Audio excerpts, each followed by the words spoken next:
کے صحرا یہاں کے دریا خالق خدا کو حیات دوام کے نغمے سنایا کرتے تھے، لیکن آج اسی سرزمین کی ہواؤں میں، بارودی بارشوں کی فضاؤں میں انسان اپنے ہی لہو میں مقید ہے۔ اسی سرزمین کی ہواؤں میں فردوسی نظارے دکھانے والی وادیاں انگاروں کا منظر پیش کر رہی ہیں۔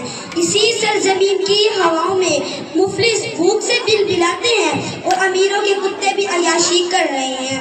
عقل کی بنیاد پر خود کو اشرف المخلوقات کہلانے کے باوجود دماغ کو سیاہ پردوں میں محفوظ رکھنے والی آدھی قوم اپنے مستقبل کے معمار کی صدا بلند کرنے جا رہی ہے۔ حاضرین اکرام، اپنی سواتوں کے پردے کھول کر سنیے، اپنی پلکوں کو ذرا صاف کرتے ہوئے سنیے، اپنے دماغ پر پڑی دھول کو جھاڑ کر سنیے کہ اس نسل کے نمائندے آپ سے چند سوالات کرنا چاہتے ہیں۔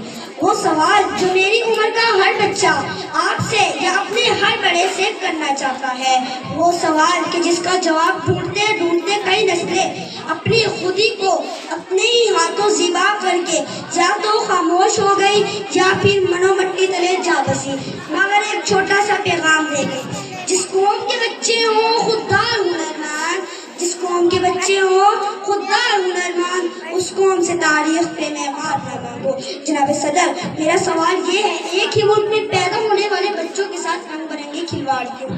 کسی کے حصے میں خالی چنگیر، کسی کے حصے میں کرسی، کسی کے حصے میں چوکیداری، آخر کیوں؟ جناب صدر، آج بڑے بڑے دعویٰ کرنے والے مہمان نبی پاک کا ارشاد کیوں بھول جاتے ہیں کہ مزدور کی روزی اس کا پسینہ خشک ہونے سے پہلے ادا کرو؟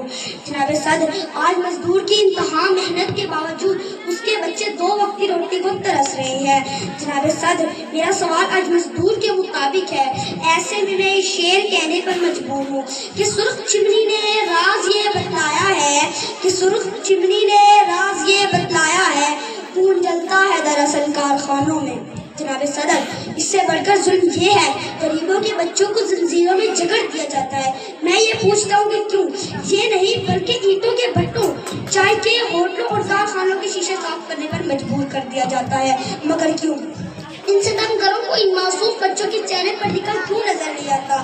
میرے حصے میں کتابیں آئیں نہ کھلونے آئے، میرے حصے میں کتابیں آئیں نہ کھلونے آئے، خواہش رزق نے چھینا میرا بچپن مجھ سے۔ حاضرین محفل، میری گفتگو طویل مگر زخمی دل اور نگاہوں میں رکے آنسو مجھے لب کشائی سے روکتے ہیں، اسی لیے میں اپنے جذبات کی عکاسی سے قاصر ہوں۔ مختصر یہی کہوں گا، تمہیں